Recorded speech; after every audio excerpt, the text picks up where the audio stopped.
আসসালামু আলাইকুম। আমি ডাক্তার মনিরুল ইসলাম চয়ন নিয়মিত চেম্বার করছি Kamrangirchar Medicare diagnostic and hospital, Kamrangirchar diabetes সেন্টারে।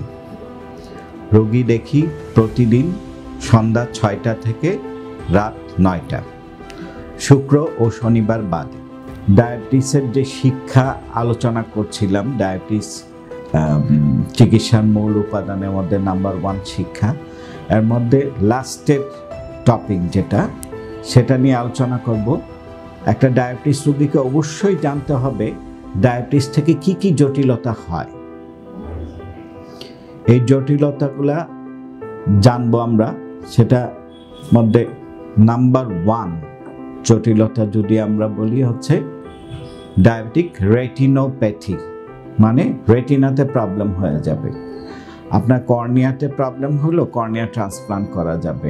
আপনার চোখে ছানি পড়লো, ছানি অপারেশন করা যাবে। কিন্তু রেটিনাতে যদি একবার প্রবলেম হয়ে যায় সেটা কিন্তু আর রিপেয়ারেবল হবে না। সো ডায়াবেটিস থেকে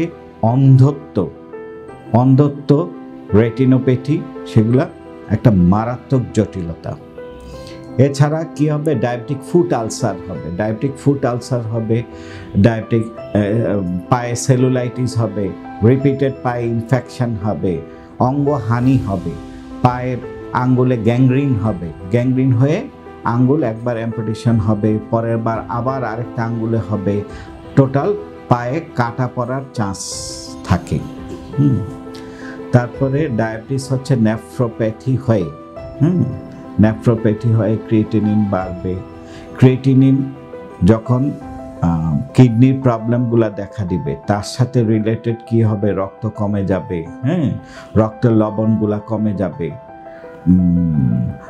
এক সময় এমন হবে যে ডায়াবেটিস থেকে কিডনির প্রবলেম হতে হতে কিডনির ডায়ালাইসিস, তখন একটা পরিবারের জন্য অনেক বার্ডেন হয়ে যায়। আর জটিলতার মধ্যে অ্যাবসেস হবে, দাঁতের সমস্যা বেড়ে যাবে, মানে ফোড়া হবে, দাঁতের সমস্যা বেড়ে যাবে।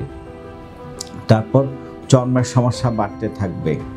সেগুলোর মধ্যে মেয়েদের যেটা হবে রিপিটেড প্রেগনেন্সি লস, অ্যাবর্শন।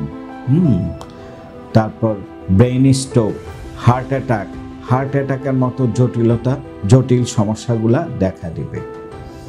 তো ওভারঅল যদি বলি, মানে একটা পেশেন্টকে ব্রিফ করার জন্য এই ছিল মোটামুটি ডায়াবেটিসের জটিলতাগুলা। সেগুলোও আমাদের জানতে হবে যে ডায়াবেটিস যদি অনিয়ন্ত্রিত থাকে এই জটিলতাগুলো আপনার বেড়েই চলবে। ধন্যবাদ।